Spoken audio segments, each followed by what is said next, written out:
is it that we don't seem to be able to adjust ourselves to the physical environment without destroying it?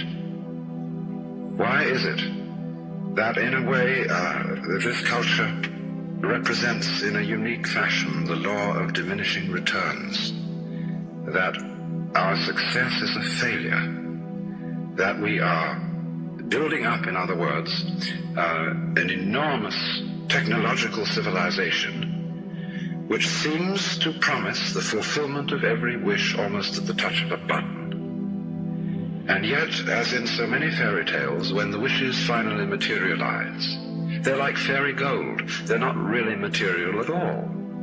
In other words, so many of our products, our cars, our homes, our clothing, our food, it looks as if it were really the instant creation of pure thought. That is to say, it is thoroughly insubstantial, lacking in what the connoisseur of wine calls body. And in so many other ways, the riches that we produce are ephemeral. And as a result of that, we're frustrated. We're terribly frustrated. We feel that the only thing is to go on getting more and more. And as a result of that, the whole landscape begins to look like the nursery of a spoiled child who's got too many toys and is bored with them and throws them away as fast as he gets them, plays them for a few minutes. Also, we're dedicated to a tremendous war on the basic material dimensions of time and space. We want to obliterate their limitations. We want to get everything done as fast as possible. We want to convert the rhythms and the skills of work into cash, which indeed you can buy something with, but you can't eat it. And then rush home to get away from work and begin the real business of life, to enjoy ourselves.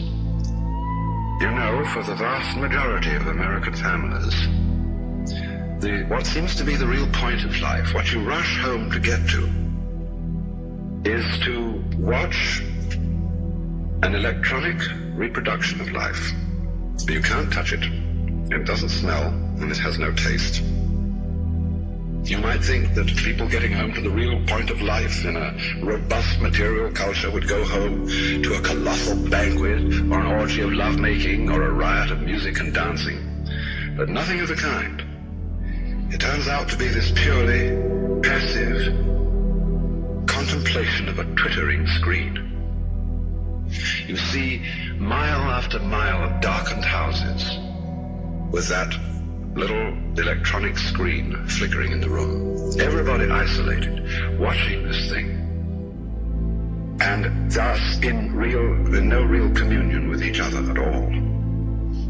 And this isolation of people into a private world of their own is really the creation of a mindless crowd. And so we don't get with each other, except for public expressions of getting rid of our hostility, like football or prize fighting. And even in the spectacles one sees on this television, it's perfectly proper to exhibit people slugging and slaying each other, but oh dear no, not people loving each other, except in a rather restrained way. One can only draw the conclusion that the assumption underlying this is that expressions of physical love are far more dangerous than expressions of physical hatred. And it seems to me that a culture that has that sort of assumption is basically crazy and devoted, unintentionally indeed, but nevertheless in fact devoted, not to survival, but to the actual destruction of life.